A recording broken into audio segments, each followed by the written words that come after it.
Hello, I'm Mick Farley. I'm the headmaster of Harrow International School here in Bangkok. It's November 2014. Can you tell me a little bit about yourself and where you've come from and your family here in Bangkok?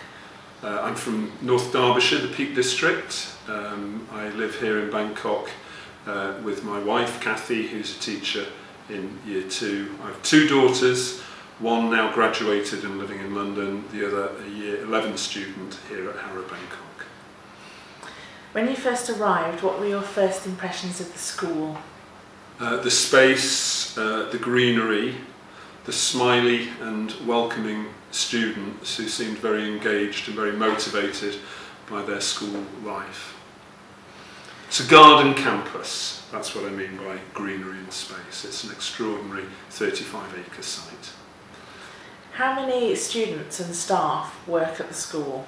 We've 1,400 students in all. The youngest is 18 months old, the oldest 18 years old in our sixth form, of course.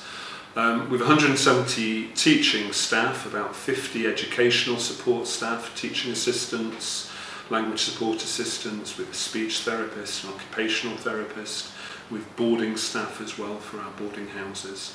About 270 on the payroll in all. Where do the students come from?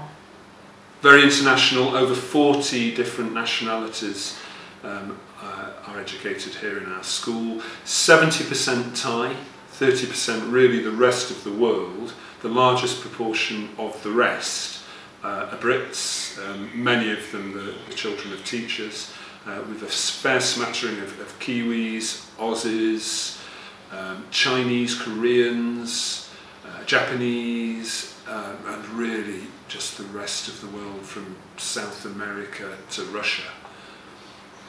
Very international, very diverse.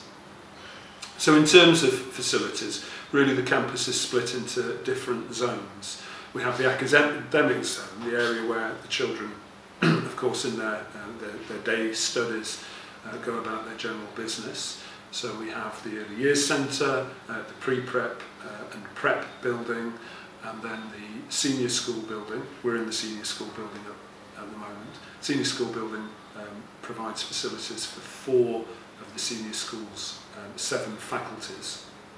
Additionally, we have a super science building with 11 specialist laboratories. We have a performing arts area, arts, drama, music.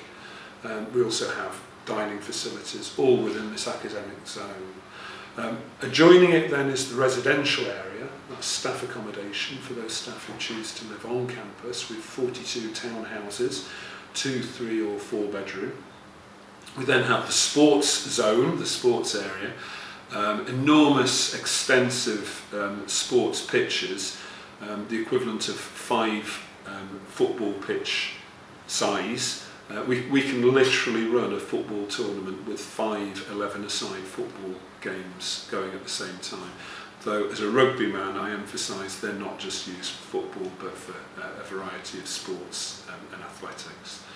We're in the process of completing a new covered sports barn, which we think is going to be christened the Den, which is a covered and floodlit multi-sports surface, 2 basketball pitches, a volleyball pitch, sprint track, jump pits. We've got a double sports hall divided by an acoustic curtain, press a button and up it goes. We've got a gymnastics centre and then various smaller sports facilities, a swimming pool, 25 metre, very pleasant, saline, deliberately. We've got a weight training room, we've got a climbing wall, very nice climbing wall, newly installed, supported by our PTA, the Friends of Harrow. What are the sports facilities? The best 6 tennis courts in the country, floodlit, newly upgraded, Wimbledon coloured. And we've got our water sports centre on the edge of Harrow Lake. And finally, the final zone is the boarding area that I've already discussed, right over at the far end, the west end of the campus. The ethos of Harrow Bangkok, Could you speak a little bit about the ethos? The ethos of this school is very, very strong. It's in the DNA of the school. You feel it the minute you walk onto the campus. We're strongly committed to our mission, leadership for a better world. We intend, we plan, we make sure that we develop the leadership attributes that build leadership capacity. We believe that our children, we don't use the P word very often, but are privileged and will go on to positions of responsibility, positions of great power, nationally here in Thailand, regionally, globally. So we make sure that we develop in our young people a sense of that leadership responsibility and the tools that are needed to be effective leaders. We identify 6 leadership attributes and work very hard to provide educational opportunities for our young people to develop their leadership attributes. That said, at the very core of what we do with young people are 3 central pillars. First of all, academic excellence. That doesn't mean that we're a highly selective school, in fact we're not. But what we do is make sure that our young people reach their academic potential. Secondly, perhaps I should have said this first, we believe that a prerequisite to learning is children and their welfare, their safety, their happiness. So we make sure that we have a very thorough and carefully structured pastoral support system, largely based around our 6 houses, to ensure that our children are properly guided, mentored, coached and supported as they progress through school. And finally, our leadership in action programs that develop those leadership attributes that I mentioned before. So those aren't just within the classroom, those leadership in action opportunities involve a strong commitment to service of our immediate and wider community.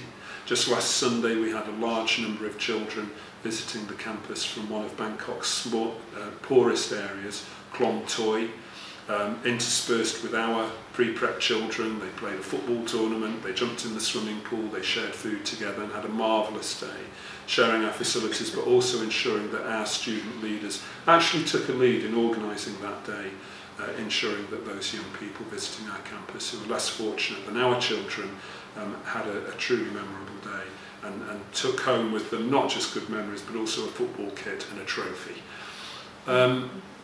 We believe in challenging our students, we believe in creativity within our Leadership in Action programme.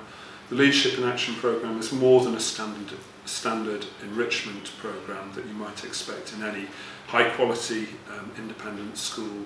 It really goes the extra mile in terms of giving students extraordinary opportunities to serve their community, to be challenged, to develop creativity, to develop specialisms. So the ethos is extremely strong here in Harrow. We're very clear that we're developing leadership capacity that will contribute positively to the world, and goodness knows the world needs better leadership. Does everybody in the school, including staff and children, get involved in after-school activities? Yes, they do, absolutely. It's an expectation. Teachers expect to offer 2 clubs or activities per week. We're very flexible in the way we approach that, so we recognise that the more sporty teachers may get involved in coaching a team that involves an awful lot of coaching commitment, plus fixtures, plus tournaments. So, for example, that commitment may be seen as the 2 sessions per week. But absolutely, for 4 days a week, we run a very, very thorough activities programme, creative, sporty, academic, all sorts of opportunities after school, running from 3 all the way through to 6 p.m. in 1-hour programmes. Some of them offering opportunities for everyone, sport for all opportunities, for example in the swimming pool. Some of them then offering support for children to develop specialisms, elite music programmes, elite sport programmes. How is Harrow Bangkok affiliated with Harrow UK? We have very close links with Harrow on the Hill. We're one of 5 Harrow schools within the Harrow family and work very closely together, collaborating on activities and opportunities that will benefit our children and our staff. A couple of examples, every June now Harrow on the Hill runs a Year 11 student leadership conference that can be attended by all 5 of the Harrow family of schools, student-led as well as student-focused.